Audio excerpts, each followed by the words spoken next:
Hello, my name is Lee Schweizer. I am the creator of RivalNewYork.com. This is our first video. It's going to be on a bold prediction surrounding the wildcard game between the Packers and the Giants.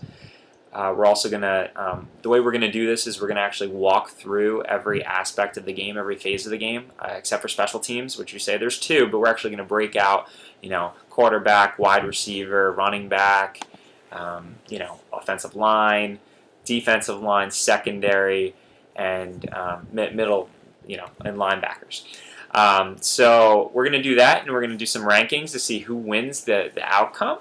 And then we're going to actually put it up against what a Madden simulation had to say about this. So first, let's start with Aaron Rodgers. Aaron Rodgers is coming off an incredible stretch where he said, "Relax, everyone," and then he went on to run the table, which is honestly, it's Ruthian-like. It's Ruthian-like, where he called his shot. So you got to give him credit, and he's Aaron Rodgers. Coming into this year, and actually the last 5 to 7 years, you probably were picking him. He was in the discussion to be one of the first quarterbacks off the board, one through three every year. Eli Manning, on the other hand, I was expecting big things from on the passing side of things and on the passing touchdown side, so yards and touchdowns, and it just really hasn't translated this year. The offensive line has been a mess throughout the season, and it's starting to come together. Justin Pugh is back, but honestly, when you look at the stats, you say Aaron Rodgers is fourth in passing yards with 4,428 and first in touchdowns with 40. Eli Manning barely breaks the top 10 with either of those categories, so we're going to have to give it to quarterback to Aaron Rodgers. So that's 1-0 Packers. Then you look at running backs. The rush attack is very interesting. These two teams have seen two different things transpire. Coming into it, Eddie Lacy was arguably a first, second-round pick in fantasy drafts, while the Giants really didn't know what to expect. Was it going to be Rashad Jennings? Was Paul Perkins going to step up? Was it going to be Orleans Darkwa? There's a lot of different things that could have transpired, and it looks like they went with Rashad Jennings and didn't work, and they just gave up on the run game for a number of weeks, and then they invoked Paul Perkins into the rushing side of things. And I'm sort of staying away from check down passing for now. So basically, it's Perkins versus an Eddie Lacy-less Green Bay Packers. Well, they've actually had some good games. Ty Montgomery stepped up. He's transitioned back into the wide receiver. They picked up Christine Michael. They've really just been sort of juggling it. And like I said, Ty Montgomery has done an excellent job up until last week, where they decided to switch their focus to the fullback, and it's too much of a mess. And then you put that up against the fact that Perkins ran for over 100 yards in week 17 against the Redskins, who were fighting to make the playoffs, and the Giants had nothing on the line. So I'm actually going to call this a tie. We're just going to say it's a tie because I don't feel confident in either of them, one being better than the other. So we're just going to make it a tie. Let's move on to receivers. Coming in, both of these receiving corps were probably considered top 5 because they had multiple contributors that could be at a high level. I think the Packers had some question marks with Jordy Nelson. What was he going to be? You had Randall Cobb, who you expected big things. And Davante Adams had a pretty poor year last year.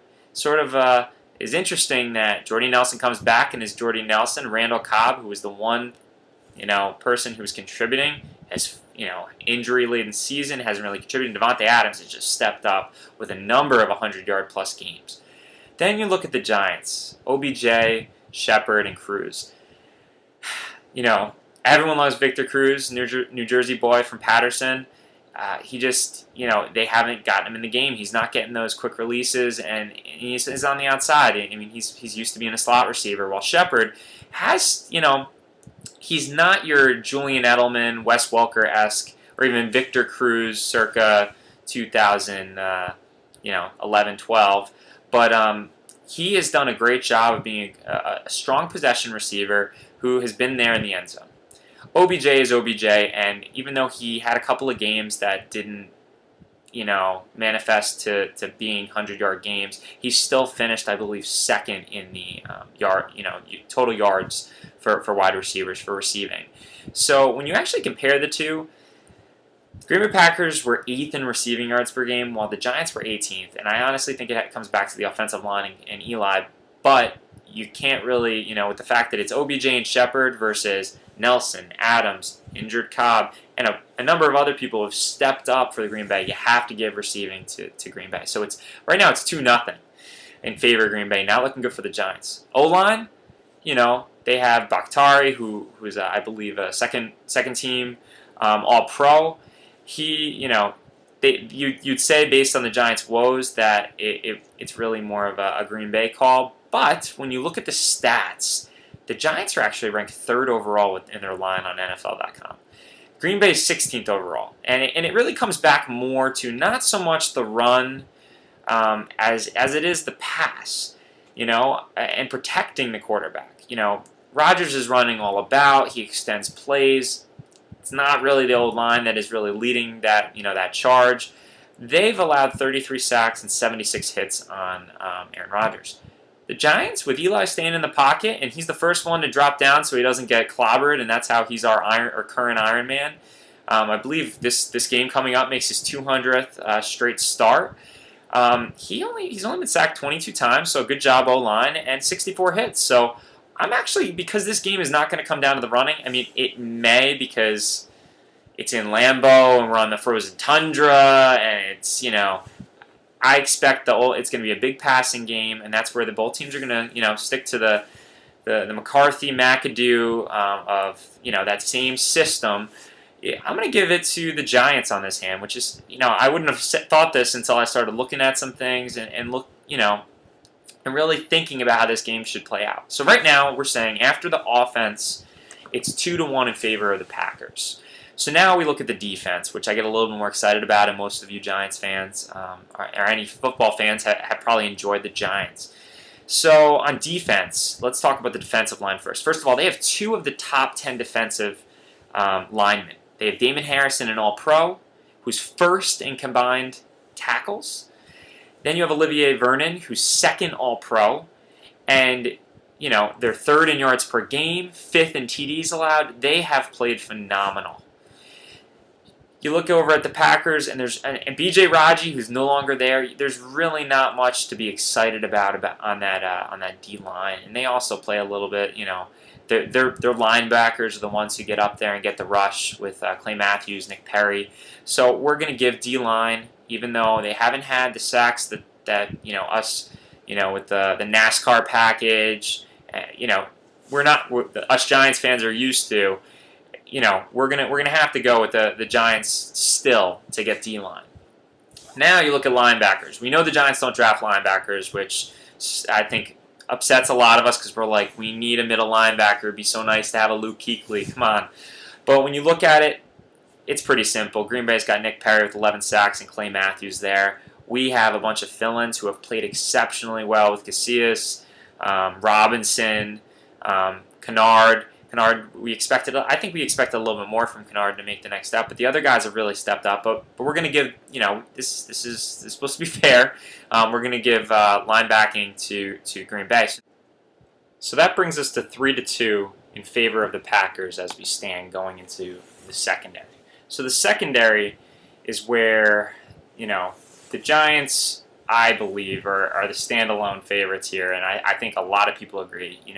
HaHa Clinton-Dix was a 2nd-team All-Pro for the Packers, but that's probably all they have to write home about. On the New York pass defense, also known as the NYPD recently, Landon Collins, All-Pro, Eli Apple, rookie, playing extremely well. DRC, 2nd-team All-Pro, Janoris Jenkins, 2nd-team All-Pro. Giants are top 10 in total yards allowed, 2nd in total points allowed, and 3rd in combined tackles. You put that up against the Packers, 21st in total points allowed. It's pretty easy to award to them. So now we sit at 3-3. So at 3-3, what do we do here? I don't want to throw it to the special teamers as I don't feel that that's really credible. As I said, as I've been saying, Robbie Gould, Mason Crosby could probably toss it up. They're both all-pro caliber, and everything else sort of a mix. So how are we going to finalize this? If you look at it and you look at star appeal and you actually look at for the base this year on all-pro votes, the Giants have 2 first team All-Pro, while the Packers have none. The Giants have 4 second team All-Pro. The Packers have 2. So they sort of win that. So I mean, I'm going to say that that's what's going to take it to the next level. And if you remember, Eli went into Lambeau and won it. He has his ice in his veins, so this isn't going to be an issue. So I'm going to go out on a limb, say that the Giants, in my little scoring, 4-3 they come out the winner because of the All-Pro, the celebrity aspect of this, and people would argue, but again, I think it goes back to the fact that Green Bay is almost becoming America's team, which is really odd to me. I'm going to predict that the Giants win 20-17. So there will be some scoring, but the Giants are going to keep up with it because the Packers' secondary isn't going to hold them back. The running game hopefully gets established for the Giants, but we'll have to wait and see with Paul Perkins' emergence. Meanwhile, in a comparison to my prediction, we have Madden has predicted that the Giants will lose, so the Packers will win 10-6. So a much lower scoring game. Which just doesn't jive with me based on the way that the Packers put up points. So I think it's not going to be a 34-27 game. It'll be right in the middle, 2017. I hope you like this first bold prediction of the Giants winning. So there we go. Let's go Giants, wild card game. I hope you check back. I hope you continue to follow along. Following the games, we're going to have potentially one of 3 non-Giants fans talking about the wild card games, including the Giants game. Hopefully they're talking about a big win and they can talk about the game next week going up against the Cowboys. But we'll have to wait and see. So good luck and everyone enjoy the game.